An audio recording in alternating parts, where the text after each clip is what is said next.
Hello, and welcome to Confessions of a Successful Leader, hosted by me, Andrew Tallents, the self-coaching expert. In each episode of the show, we hear the insightful confessions of a successful leader who wants to inspire others to live their professional and personal dreams. I am always keen to hear your feedback, particularly in relation to the kinds of leaders you would like me to invite onto the show in future. But for now, sit back, relax, and enjoy the rich insights from our special guest. Hello and welcome to another episode of Confessions of a Successful Leader, hosted by me, Andrew Tallents, the self-coaching expert. I am delighted that Brian Robertson has joined me in the studio today. Brian is the world's foremost expert on Holacracy, a revolutionary framework for self-managing organizations. After years as CEO of an award-winning software company, he co-founded Holacracy One to share this innovative method with other organizations.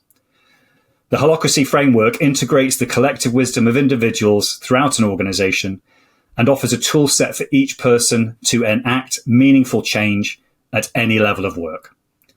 The result is increased transparency, greater accountability, constant innovation, and agility across the company. Holacracy is now used by over 1,000 companies today in healthcare, insurance, banking, retail, technology, non-profit and government sectors, and in places as diverse as Dubai, Shanghai, Amsterdam, London, Berlin, New York, Bangalore, Las Vegas, and even rural Africa. Brian is thrilled to see this method take root and grow with such force around the world. Brian is the author of the book Holacracy, the new management system for a rapidly changing world, and he regularly speaks at conferences, holds training sessions, and consults for organizations across the globe. Brian, it's a pleasure to welcome you to the show. Thanks for having me, Andrew. Excellent. Now, our audience that listen to this show regularly like to know a bit more about the individual I'm speaking to. So even though I've introduced you there, tell us a bit more about yourself and where your current focus is in life. Yeah, I'm doing a lot of different things at the moment. I'm still running my management consultancy part-time now, Holacracy One. One of my colleagues is doing most of it. It's funny when you build a company that is self-managing, that have a lot of people that are strong self-leaders. There's a lot less needed from the founder. So it doesn't take as much for me anymore. And I have a software company called Glass Frog, which helps companies apply these kind of self-management principles and get more clarity and all that. So we're building that. And then I'm a bit of a community builder in Austin, Texas, my home. I spend quite a bit of time hosting events, curating community, and just connecting people. Great. And when you're not working and building community, what do you do to relax? What is it you do for yourself? Well, building community is a bit of my passion project, and I do a lot of work in the emerging psychedelic space. I'm an investor in the psychedelic space, and really just a promoter, try to get people connected with pretty innovative psychedelic medicines that are among the most powerful catalytic forces for trauma healing and personal development. Oh, wow. Well, that's new to me, so I'd love to hear more about that later on. I'll explore that, particularly in relation to the trauma element. I'm really interested in that. So excellent. Good. Well, this show is all about the confession of a successful leader. So what a lot of leaders listening and watching this today will actually relate to is, what is it from their earlier experiences in their early lives, whether that's childhood, teenage years, or something happened in their maybe 20s that really shaped their leadership style to start with? Well, what about you? What happened with you? Yeah. So, I got a pretty early start on a non-conventional life path.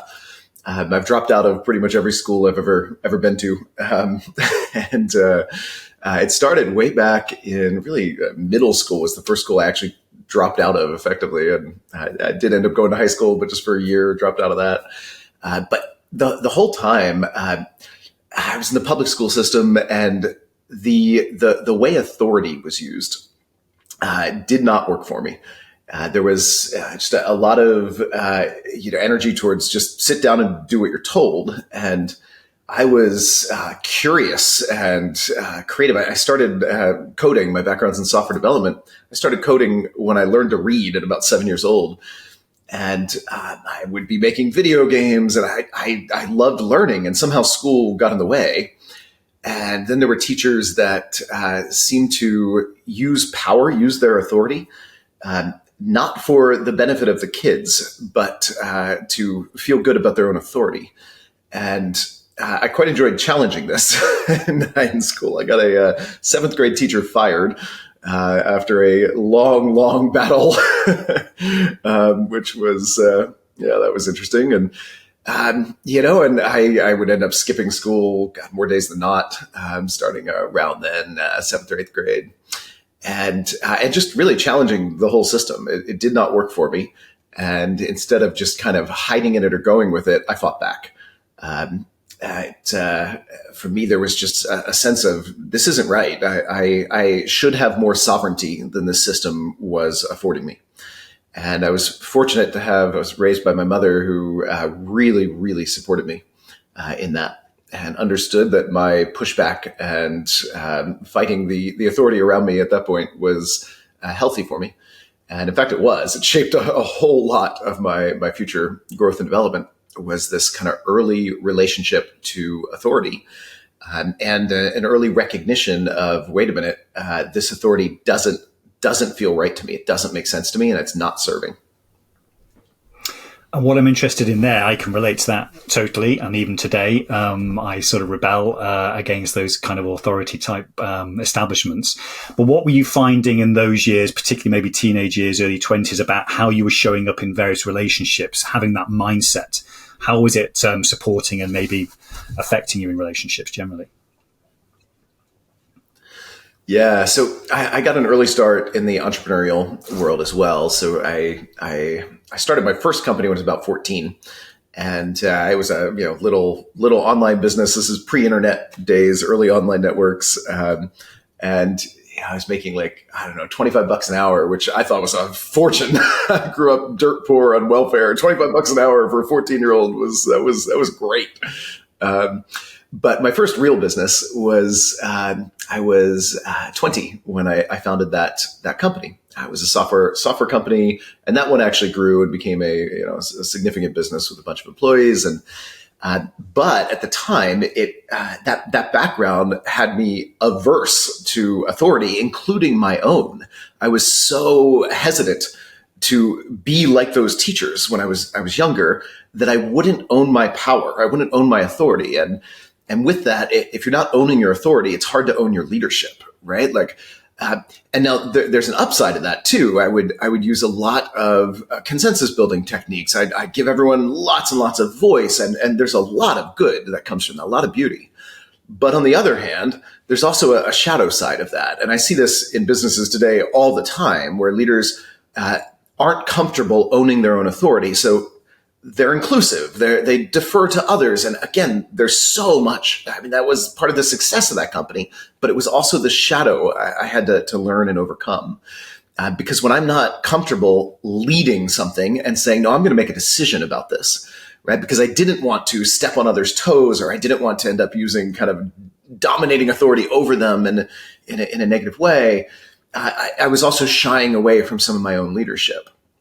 So there was a whole journey for me of figuring out how to reclaim my authority and lead and own the power, but still use it in a way that was for a higher purpose, serving, and didn't prevent other people from claiming and using their power. I love that. And what was the turning point for you in terms of the catalyst where you really managed to turn that around? Yeah, for me, this led to the development of Holacracy itself, which is a whole framework, a whole management framework, a very different way of leading companies that is fundamentally deeply empowering. When people first hear about it, it doesn't use the kind of more traditional management hierarchy, command hierarchy approach. It's more of a decentralized power structure. And when people first hear that, they often think it's diffuse authority, or it's the leader giving up their authority to others. And that's actually missing it. What it's doing is raising the authority of everyone in the system by defining clear roles that say, all right, here are the bounds of your authority. Within this role, these areas, here are your decision rights. Within this stuff, don't talk to the boss. Don't go to a meeting. Lead.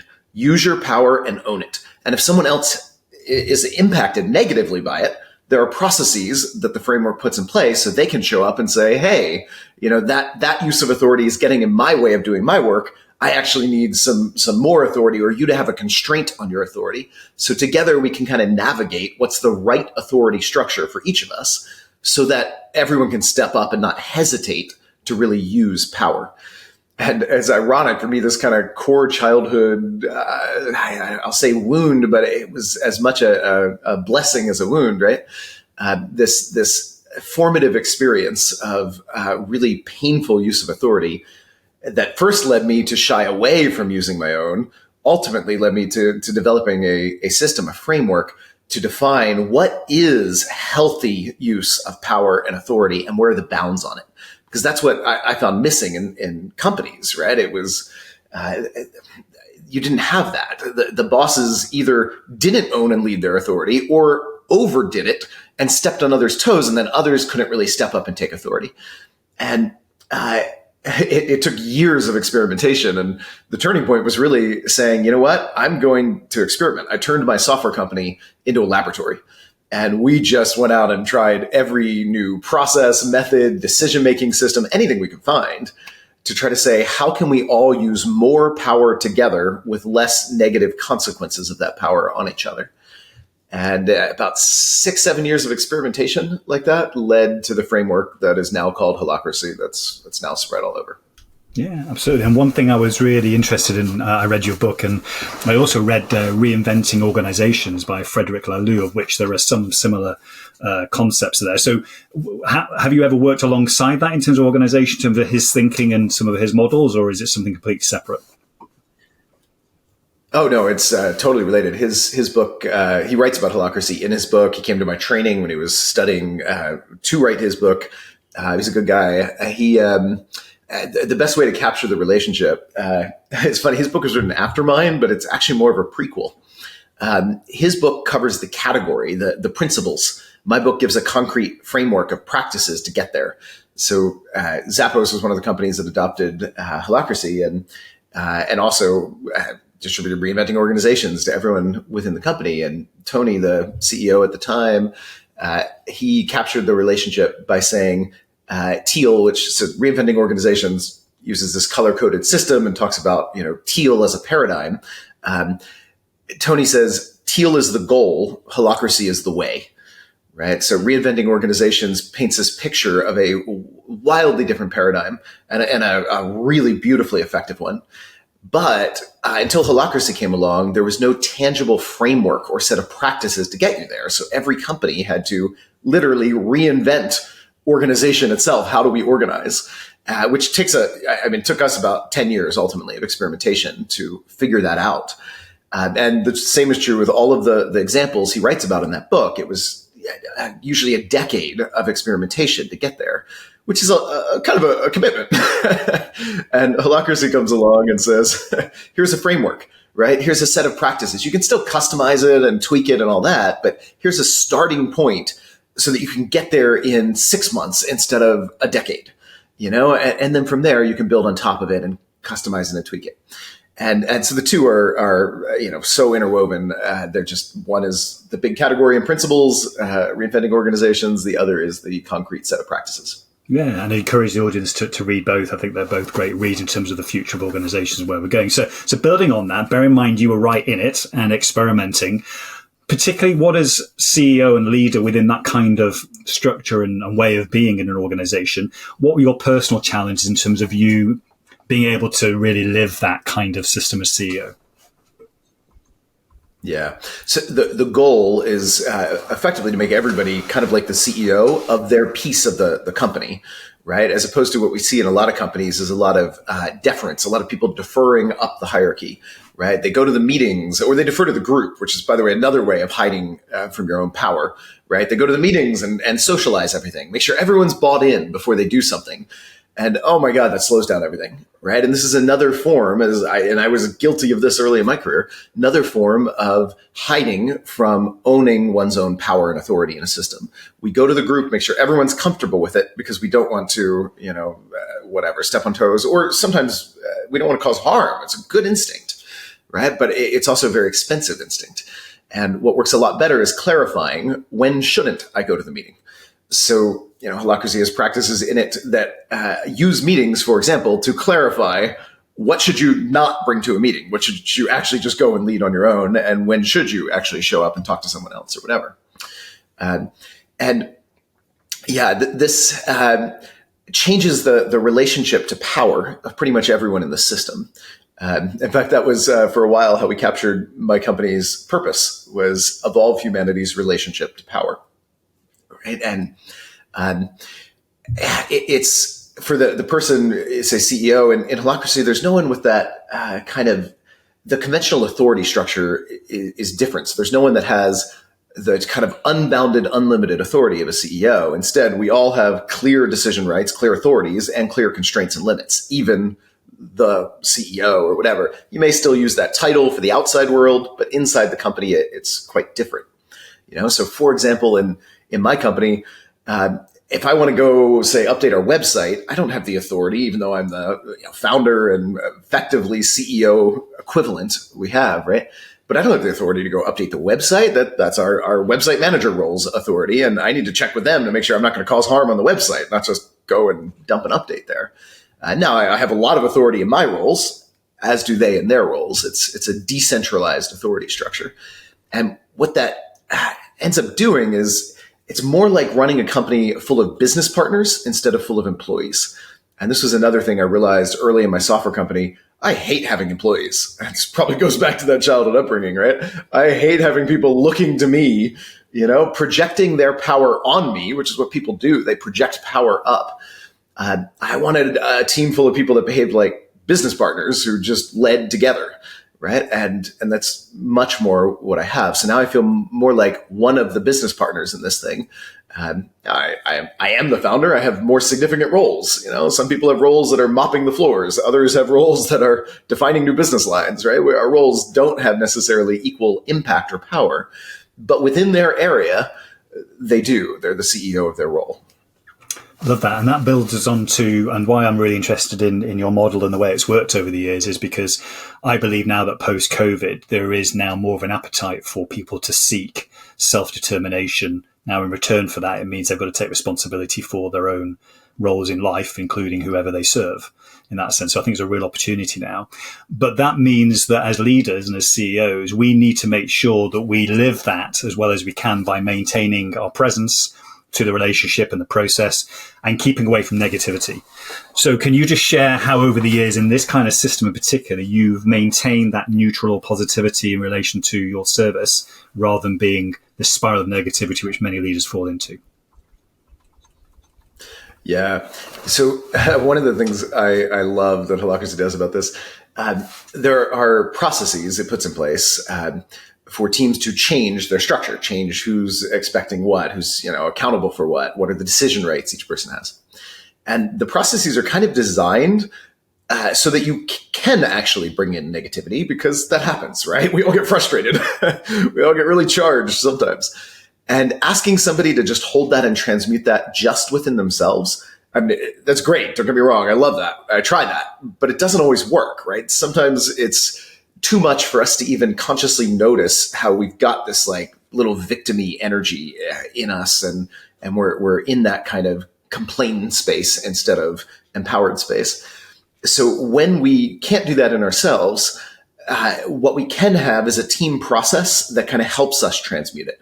And now we don't have to carry that burden alone, right? So with Holacracy, you can certainly show up in one of these meeting structures and just complain, but that's not going to go anywhere. In fact, the process is designed to hold up a mirror to it and kind of force you to take more responsibility.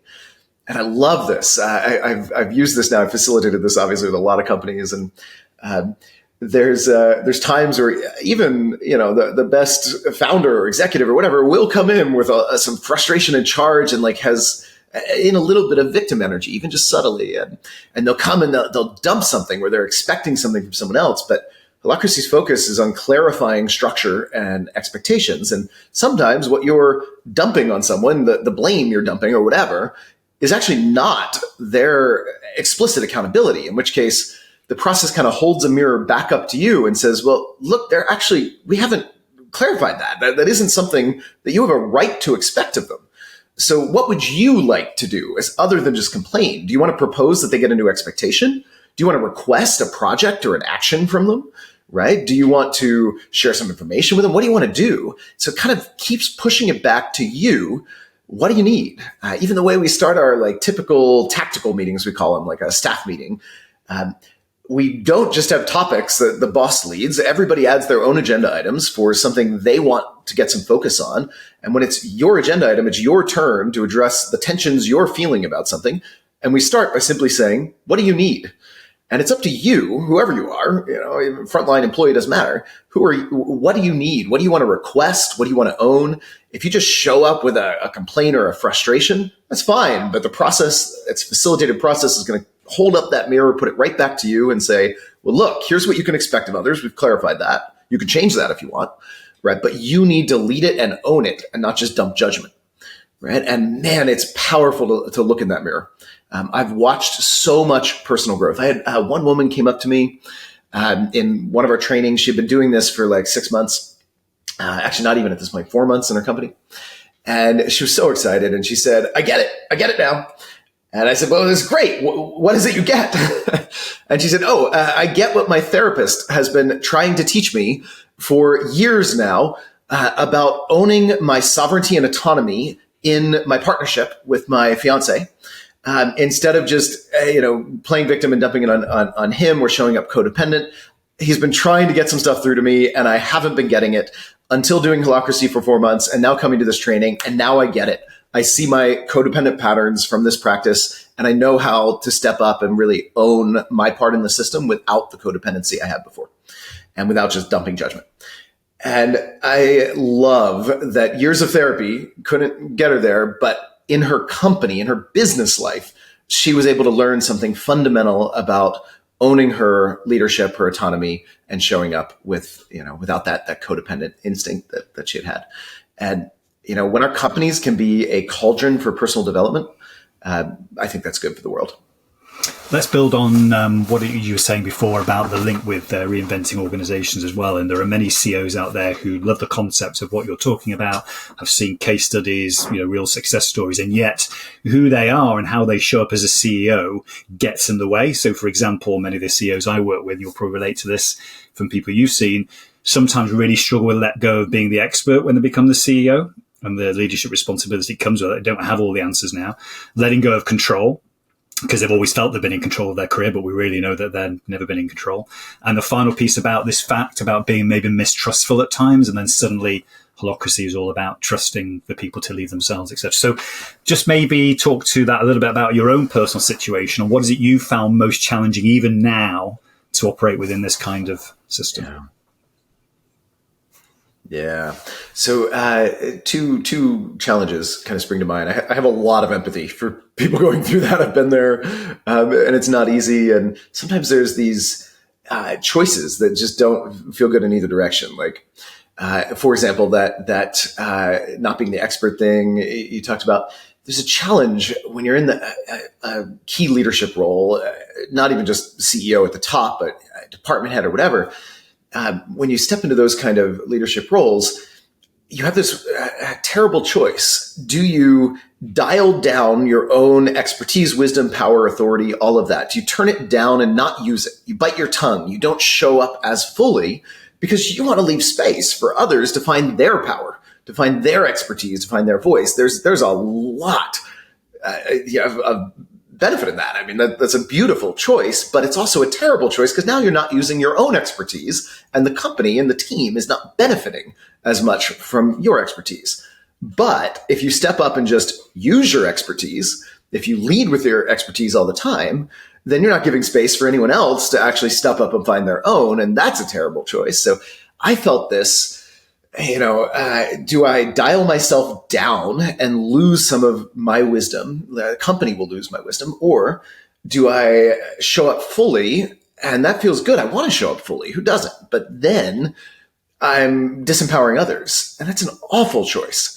Meanwhile, you got a team of people who are, waiting and hoping that somebody will empower them. And this is the irony of empowerment. If you're in an environment where you need someone else to empower you, you're in a fundamentally disempowering environment, right? And that's where I realized, to navigate that, I really want both. I want others to be able to find and use real power, and I don't want to dial myself down. I want to be able to fully use mine. But to do that, what's needed is to clarify the boundaries. Where is your power? Where should I dial myself down because it's yours to lead, right? And where should I fully own my power? And when that's clear, when it's clear this is yours to lead, that actually frees me as long as we all get that culture. Now I can show up and I can use my expertise without disempowering you, because we both know at the end of the day, this is your decision. The burden of leadership in this area is on you.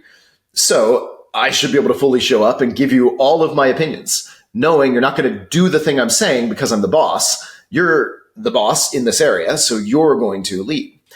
And this leads to the other challenge that I still wrestle with after decades of teaching this, which is it is kind of addictive for leaders to end up in this firefighting mode, right? It feels good to be the superhero who does have the most expertise, who does get to use their wisdom, and feels good to be, the one who jumps in and saves the day. And yet the best leaders are not the ones that jump in all the time and save the day. They're the ones that create clarity and remove the need for them to jump in and save the day, right?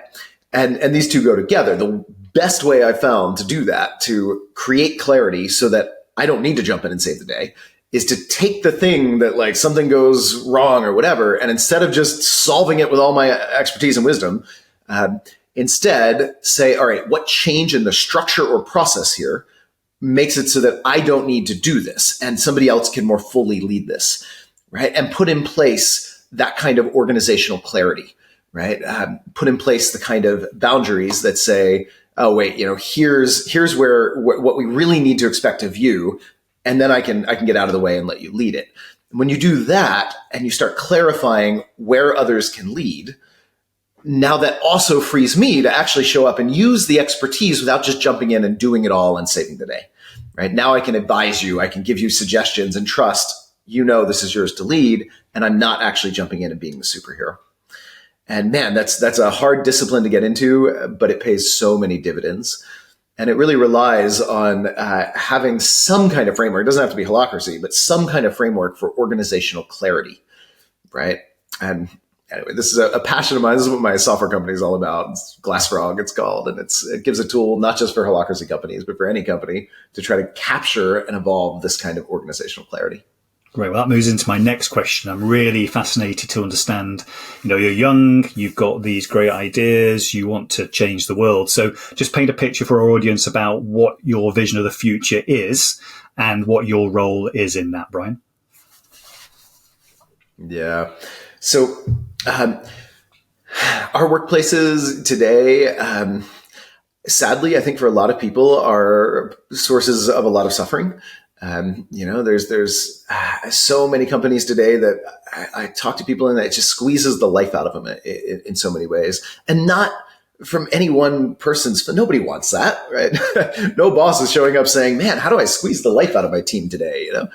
This is not something that is just a single villain we need to replace. It's something about the system itself, and I want our workplaces to be a sanctuary of clarity, passion, purpose, personal growth and development,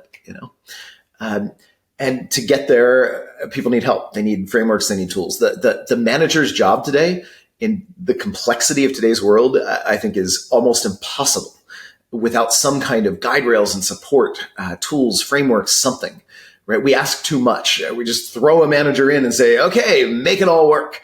And, it's no wonder what we get is a lot of suffering in environments. So one of the main focuses of my life is creating the kind of tools, right, that make it easy. So this is what GlassFrog, the software tool, does, is just give a framework for managers to say, all right, here's a way to clarify who does what and where are the bounds of authority and decision-making, and make it easy for everyone to find that. And I think with the emerging AI, capacities that are out there now, we've integrated AI into the tool, which allows you, I think you'll dig this. It's easy to complain, right? Like that's the easy thing to do. It's hard to figure out what do you propose to actually resolve this at a more systemic level. But AI can actually do that with a good framework. So we have an AI in GlassFrog now where somebody can literally just complain. They just complain about what other people are doing or what's wrong. And the AI will look at your whole organizational structure and know this framework and say, oh, okay, well, why don't you propose changing this policy here and adding this expectation on that role there and carving out this new decision right for your role here. And then you can look at it and say, oh, that's great. Or you can talk to it or edit it or whatever, and then hit a button and it pushes the proposal out to your team and says, hey guys, here's, the issue, the complaint, here's the proposal to address it. What do you all think? If they have input, it can integrate that input and make suggestions from that. And now you have a tool to help people learn how to turn the kind of more victim-y complaint energy into empowerment and model it for them, right? Which that's the kind of thing when people can get out of that and find and use their own power, that's not just a lesson for organizations, it's a lesson for life. And I'm guessing there as well, eventually what that does is create habit that they then complain, but they then start thinking for themselves even before hitting the button around the AI. Yes. Yeah, we get that. Which is ultimately the goal, right? Yeah. And as you use it more, you don't need to complain to the AI. You can start drafting a proposal, and then it'll even help you with that, right? Like it's designed to level you up. It's a really, really cool. I'm excited about what it's able to do. Exactly. So I understand the vision and the spirit of holacracy and having clearly defined roles in that sense. What role are you going to play in creating this future, Brian? Yeah, so I'm working right now on that software company. I've got some key roles in the just vision side of that. But honestly, I don't want to be running all of the mechanics and details and operations of the company anymore. So we get somebody else coming in to do that, and I get to do stuff like this and just talk about vision in the world. And I think the other side of it, connecting way back to where we started, the other side of it is the personal growth and development. For people to show up more consciously in organizations. And that's the work I do in community. I love building the kind of communities that people can model new ways of relating to each other, can access tools. This is also where psychedelics, I think, can be really, really useful in spurring some deep growth and development as well, or healing the traumas that get in the way. So that people can show up more open-hearted and more loving. I want more love in business. I want to have more companies where it's not unusual for people to say, oh man, thank you. I love you. I appreciate you, to people that are not in some kind of romantic relationship with them. Right. I have dozens of people in my life that I regularly tell them how much I love them and just share gratitude with them, and I want more of that in the business world as well. I love that. And I can't remember where I read this, but I read once that if we look at presence being the ultimate goal of any kind of leader leading themselves to be aware of what's needed in the moment and they're already fully resourced, then one way of actually looking at that in the community context is love is a replacement word for presence.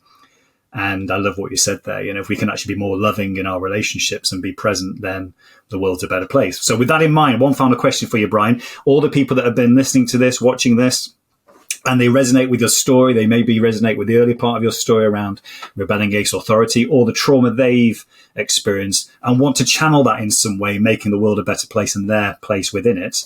What advice would you give to those leaders listening and watching today? Yeah, start where you are and stay open, stay curious. Notice your inner compass. What are you leaning towards that helps you feel more loving? And by loving, I mean a combination of just present here and accepting, right? Not fighting, not resisting. There's an energy you can probably feel in you where you are like, you're trying to change something because you don't like it. You're rejecting it. You're pushing against. You're fighting reality. And then there's an energy that is just total acceptance, even of stuff that is not what you ideally would want for the company or whatever, but you're not fighting against it. It just is what it is. You're in the moment. You say, oh, that's there. Now what do I do with it? Right? Okay, I work with it. And maybe I work around it or I work to help shift it, but it's not from a rejection. It's from a loving acceptance, right? Presence and loving acceptance. Find that compass and align with that compass. What helps you do more of that? Right. And a lot of that means a lot of your own self-work. Anything that is helping you explore what in you is getting you into a resistance. This is, you might call it spiritual work or whatever. It's looking for where in you are you fighting or resisting reality? Because it doesn't work. When you resist reality, reality doesn't change. And actions that come from that resistance are less likely to have positive impact then actions that come from embracing and accepting all that is and flowing with it and working with it as you try to manifest something new, a better future, whatever. I love that. And for those that are interested, Byron Katie is certainly worth reading around that whole subject. So, well, Brian, I really appreciate you sharing your experiences with the audience today. I hope that many of them are able to reflect on what you've said and make them think differently about how they show up in their relationships as leaders. And hopefully it leads them to thinking about how they might actually create their own little holacracy where they are right now. So, Brian, once again, thanks for coming on the show. Andrew, thank you so much. It's been a pleasure. I hope you enjoyed this episode of Confessions of a Successful Leader. You can access all previous episodes of the show at confessionsofaSuccessfulLeader.com. If you are interested in finding out more about conscious leadership and self-coaching, just type in Andrew Tallents into LinkedIn or your favorite browser, and you'll find my contact details and all the content that you need. Until next time, don't forget to stay present, curious, and above all, conscious.